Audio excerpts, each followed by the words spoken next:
Welcome to the Stay Wealthy Podcast. I'm your host, Taylor Schulte, and today I'm tackling part 2 of our 2-part series on long-term care. Specifically, I'm breaking down 3 big things. Number 1, the types of long-term care insurance that's available and the pros and cons of each of them. Number 2, major pitfalls to avoid. And number 3, resources to help you and your loved ones take action. So if you want to understand how to maximize your dollars and your coverage when buying long-term care insurance, today's episode is for you. For all the links and resources mentioned, head over to youstaywealthy.com/117. As mentioned last week during part 1 of this series, just because you can self-fund for long-term care in retirement doesn't necessarily mean that you should skip buying insurance altogether. And there are 2 main reasons for that. Number 1, self-funding still carries risk. For example, maybe the cost of care increases by more than you or anyone could have predicted, or the timing of your long-term care event collides with a deep economic recession, or other expenses end up creeping into your life that you just didn't plan for, like caring for a child or grandchild. Number 2, just simply peace of mind. Given that the future is unknown, you might just sleep a little bit better at night and be able to enjoy retirement a little bit more if you had an insurance policy to kick in and help supplement your savings during a long-term care event.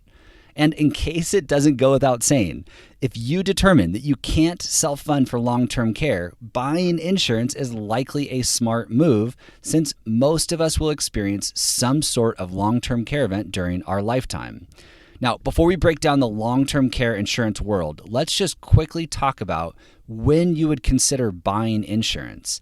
Unfortunately, there's no perfect age for buying long-term care insurance and getting, quote, a good deal. Similar to a life insurance policy, you can buy long-term care insurance when you're younger and pay less, but pay for that insurance for a longer period of time. Or you can buy it when you're older, pay more for the insurance, but likely pay for the insurance for a shorter period of time before using it.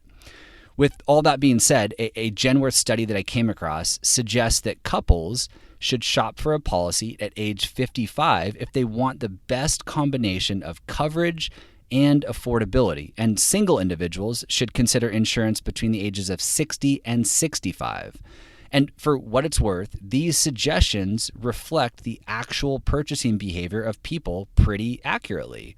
According to the 2020 Milliman Long-Term Care Insurance Survey, the average age long-term care insurance policies are purchased is 58 years old, so right in the middle of those numbers shared by Genworth.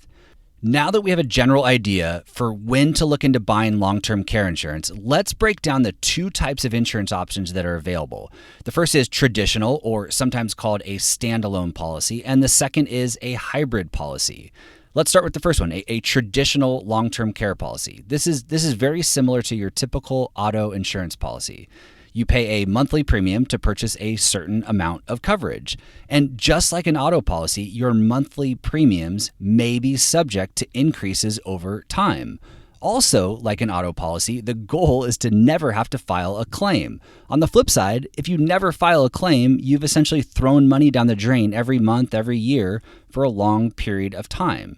So this sort of use it or lose it type of insurance policy, rightfully so, can make a lot of people pause, especially when it comes to long-term care insurance, given how expensive it can be. Speaking of costs, one important thing to highlight is that the statistics you might come across online when doing your own research will often say that the average 55-year-old female pays about $3,000 per year for a plain vanilla traditional insurance policy with an initial pool of benefits worth $164,000. And the average 55-year-old male will pay about $2,000 per year for that same policy. However, and this is really important, those statistics are usually based on policies that aren't optimized properly and don't typically include inflation riders or ideal elimination periods, which I'll talk about shortly. For an optimized policy with an inflation rider, which is what we typically suggest to clients, we see people in those age groups paying closer to $5,000 to $7,000 per year for the same $164,000 of coverage. So about double the cost of what you often see floated around online, and sometimes more than that depending on the person and their unique situation. Now, before we compare and contrast all of this to a hybrid long-term care policy, let's talk through the pros and cons of a traditional standalone policy. There are three big pros to consider. One is that the annual premiums, while not cheap, require less upfront money than a hybrid policy, which we're going to talk about next. So if you need or want long-term care coverage and you don't have a healthy lump sum of cash just lying around that you can part with, a traditional policy might be more feasible. The second is that you can customize these policies to fit your exact needs. You can buy as much or as little coverage as you need and choose from a wide range of add-ons, also known as riders, to attach to your policy. As mentioned, one of the most important riders is an inflation rider because $1 today is not the same as $1 10 years from now, especially if inflation truly does start to creep back into the economy. Lastly, traditional policies typically provide better bang for your buck when compared to a hybrid policy, and you'll better understand why here in a minute. You might think of a standalone traditional policy much like a term insurance policy, where there are very few bells and whistles and you can buy exactly what you need for as long as you need it. Very straightforward and allows you to maximize your dollars and your coverage, which is important when buying insurance. Now let's look at some of the cons of a traditional policy. There are three big ones to take into consideration here. First is the cost of your insurance, aka your annual premiums, are not guaranteed and can be increased by the insurance company. In fact, in 2019, Blue Cross Blue Shield of Florida notified their policyholders that their annual premiums were going to increase by an average of 94%. And this is mostly due with the issues that long-term care insurers ran into in the late 90s and early 2000s when they priced their long-term care policies too low. The result, in addition to premiums being increased, is that the popularity of these products just plummeted. In 2002, the market for these traditional policies peaked when over 750,000 consumers bought traditional long-term care policies. Well, compare that to 2019 when only 54,000 policies were purchased. It's possible that long-term care traditional policy issuers have now figured out the pricing and newer policies won't see huge premium increases, but nothing is guaranteed, which is certainly a con to take into consideration. The second con is that you may never need the insurance benefits that you're paying for, meaning you could be paying, let's say, $5,000 per year for 20 or 30 years and get nothing back. That's six figures that you likely could have put to better use somewhere else. But like we've already talked about, there are so many unknowns, and a long-term care event can not only cause a lot of stress and worry and sleepless nights, but it can also jeopardize a retirement plan. So just like your auto insurance, it might be one of those things that you just have to come to grips with paying, even though there's a chance you don't ever see that money again. Lastly, with a traditional long-term care policy, you have to submit receipts for reimbursement. In addition, you have to be cared for by a licensed medical worker and aren't able to compensate friends or family members who might be willing to provide care for you. Being cared for by licensed medical workers will inherently increase the cost of your care, and submitting those receipts can be a frustrating process, especially when you're going through a long-term care event that has essentially disrupted your life. Let's stick a pin in this one, and we're going to revisit it towards the end of the episode so that you can take everything into consideration. Let's now talk about hybrid long-term care policies, which, unlike traditional policies, have skyrocketed in popularity, but not necessarily for good reasons, which I'll touch on shortly. First, what is a hybrid long-term care insurance policy? A hybrid policy combines the long-term care benefits with a life insurance policy.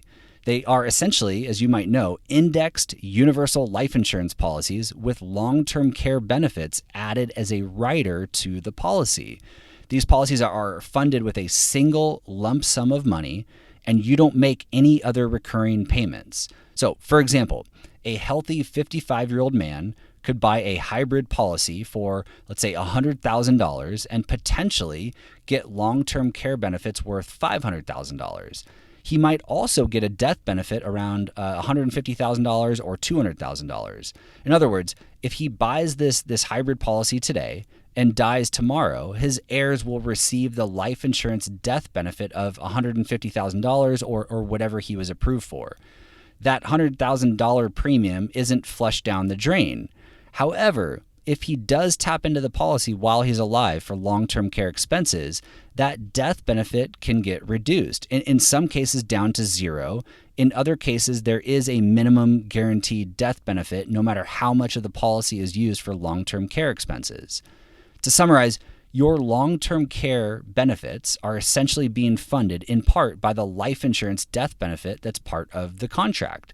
Again, you're essentially buying a universal life insurance policy that allows you to pay for long-term care expenses.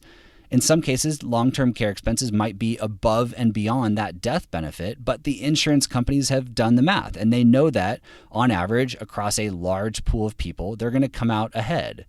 As shared last week, a small percentage of people will have a high six-figure, catastrophic long-term care event, and that's what the insurance company is banking on here.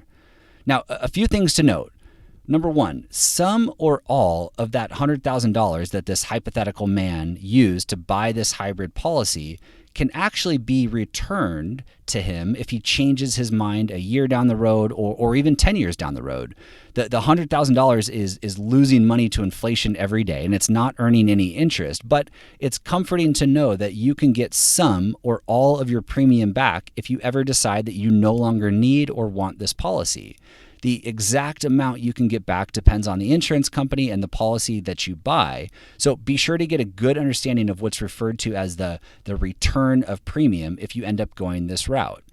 The other thing I wanted to note is that these policies are often sold by insurance salespeople who tell consumers that there is no cost to you to purchase them. There's no upfront transaction fee, and you can get your money back anytime or after you've owned the policy for a certain amount of time. That's typically the sales pitch. However, and I hope this goes without saying, nothing is free. And as you might be able to figure out, your cost to buy the policy is baked into the economics of the contract. While you might not see a line item on your first statement that says, $10,000 transaction fee paid to the insurance agent, the overall coverage that you're receiving has been reduced by whatever it costs the insurance company to issue these contracts, market these contracts, and pay out large commissions to salespeople who sell them. I'm not saying that you shouldn't buy a hybrid policy because of this, but just don't be fooled into thinking that these are free products. Speaking of fees, the last thing I wanted to highlight here, which is that financial advisors and insurance salespeople are very incentivized to sell these products. The commissions they receive can be upwards of 5 to 7% or $5,000 to $7,000 for every $100,000 policy that's sold. Perhaps that's why almost 500,000 hybrid long-term care policies were sold in 2018 compared to only 50,000 traditional policies. I'm speculating, but just something to think about. Also, if you can't already tell, hybrid policies are a bit more confusing than traditional policies. The list of pros and cons is quite large given all of the nuances, but let me highlight some of the most important ones for you to consider. Let's start with the pros. The first is that these policies are flexible and don't typically have large minimum purchase requirements. Not only does it make these policies more accessible, but it also allows you to buy multiple policies to provide even more flexibility. For example, instead of one $100,000 policy, perhaps you buy 4 $25,000 policies. Assuming the policies you buy are for a full return of premium, you could always cancel one of these $25,000 policies if you needed some extra cash or decided that you had too much insurance. If you only had one $100,000 policy, well, you wouldn't be able to cancel only a percentage of it. You would either have to keep the $100,000 policy intact or cancel the entire thing. So the first pro is that there's a lot of flexibility here. The second pro is that hybrid policies can be funded by a 1035 exchange. A quick reminder, a 1035 exchange allows you to transfer funds from one insurance product to another while also deferring any capital gains. For example, maybe you bought a whole life insurance policy 10 years ago and you know you don't need it because most people don't need one, but you're not really sure what to do with it, especially since you'd have to pay capital gains if you canceled it. One option might be to consider exchanging it into a hybrid long-term care policy, which might end up being more useful to you than a plain old whole life insurance policy that you don't really need. This would allow you to defer the capital gains and buy long-term care coverage without having to dip into your cash savings. The third pro is that hybrid contracts can be sometimes easier to qualify for because underwriting is typically less stringent. Remember, not just anyone can buy long-term care insurance. In fact, last year, 22% of long-term care applicants between the ages of 50 and 59 were declined coverage. 22% of them declined coverage. And 33% of people between 65 and 69 were declined. In some cases, a percentage of those who were declined might be able to get approved for a hybrid policy, which would be a huge win for somebody who really needs coverage. The second to last pro is that you can pay a family member to be your caregiver or a friend in some cases, which, as I mentioned, you cannot do with traditional policies. Some hybrid policies don't even require receipts and just issue cash to you rather than reimbursing you for the actual cost of care, which is what happens with a traditional policy. So if you think you might want a friend, a neighbor, or a family member who isn't a licensed medical care worker to be your at-home caregiver during a long-term care event, it could bring down your overall costs, and you might consider a hybrid policy for that reason. Lastly, your premium is guaranteed on a hybrid policy and won't be at risk of an increase like a traditional policy. When you make that single premium payment, you'll know the exact coverage you're getting in return, no questions asked. While no questions will be asked of you, you will likely have a lot of questions for the provider when you try to decipher all the fine print of your contract, which leads nicely into our list of cons. Before you get too excited about hybrid policies, don't forget that there's not any magical solution. And like everything in life, you can't have your cake and eat it too. So the first con, and the biggest one to take into consideration, is that when compared to a similar traditional long-term care policy, a hybrid policy is more expensive. In other words, you're not getting the best coverage for your money with a hybrid long-term care insurance policy. And that's because you're bundling two different products into one, which inherently is going to create more risk to the insurer and just cost more money. Just like it's cheaper to buy term insurance and invest the difference, buying a traditional long-term care policy on average is likely going to make more sense if you're looking to maximize your dollars and your coverage. The second con is that hybrid policies aren't as customizable. For example, elimination periods, this is the amount of time until insurance starts paying out when you have a long-term care event. Elimination periods can often start at 90 days for hybrid policies. Now, 90 days might not seem like a long time, but if the cost of care is $7,500 per month, that's over $22,000 out of your own pocket before insurance kicks in. Perhaps you can get over that, but many hybrid policies also don't include an inflation protection option, which is a big concern with the rising cost of long-term care. The third con is that these policies require a relatively large sum of money in order to get proper coverage. Again, a single premium of $100,000 to $200,000 is not uncommon, and not everyone just has six figures lying around to throw at a long-term care policy. Even if you do, you might determine that taking that money, putting it in a separate investment account that's earmarked for long-term care and retirement, and then investing it for the next 10, 20, or 30 years is maybe a better solution than handing it over to an insurance company. Lastly, as you're already picking up on, these policies can be very confusing to navigate and understand. Also, with the right salesperson in the picture, the benefits can often appear to outweigh any of the drawbacks, making it seem like a no-brainer without really understanding the nuances and limitations of the policy that you're buying. Okay, I know that was a lot, but there's still a few final things I want to share with everyone while long-term care is on your mind. First, one of the biggest challenges that is often overlooked with long-term care is that you're most likely going to need to use your long-term care policy when you're older and perhaps not as sharp as you are today.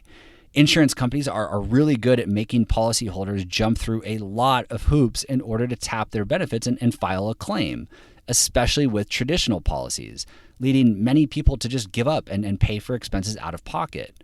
One solution to consider for yourself and for any loved ones in your life is what's known as a long-term care advocate.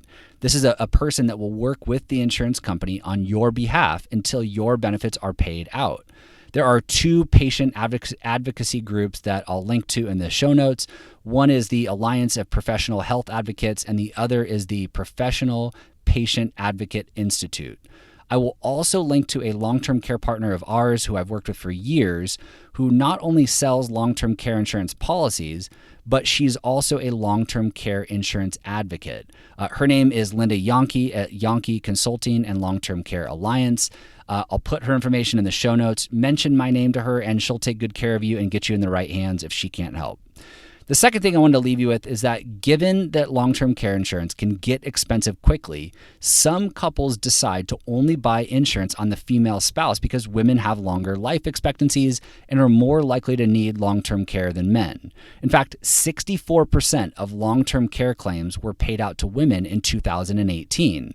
So if you're looking for a way to cut down on some of the costs, this is one path to consider, as long as you're okay taking the risk by leaving one spouse uninsured. Or perhaps you determine that you could self-fund for one spouse but need insurance for the other in order to avoid jeopardizing your retirement plan. Lastly, in a recent study by Lincoln Financial, 65% of people said that they would rely on Medicare to pay for a long-term care event if needed. However, as you might already know, while Medicare Part A might pay for a portion of a nursing home or rehabilitation center stay, long-term care expenses are not covered by Medicare. Medicaid does cover long-term care expenses, but most of you likely know that you need to show a very small amount of income and assets in order to qualify for Medicaid. So with that, I will end this series exactly how I started it, by saying everyone, and I mean everyone, needs to have a plan for long-term care. It's impossible for me to cover every little nuance of long-term care in these 2 short podcast episodes, and I'm sure you're left with dozens of questions still, but I hope I've inspired you to take action and create a plan for you and your loved ones, even if it simply means earmarking a chunk of your existing savings to self-fund for long-term care when and if you have an event in retirement. And if you do still have questions about long-term care after listening to this series, please do send me an email at podcast@youstaywealthy.com. And if I get enough of them, perhaps I'll do a follow-up Q&A episode so everyone can benefit from the answers and all learn together. As a reminder, the links and resources for today's episode can be found by going to youstaywealthy.com/117. Thank you as always for listening, and I will see you back here next week. This podcast is for informational and entertainment purposes only and should not be relied upon as a basis for investment decisions. This podcast is not engaged in rendering legal, financial, or other professional services.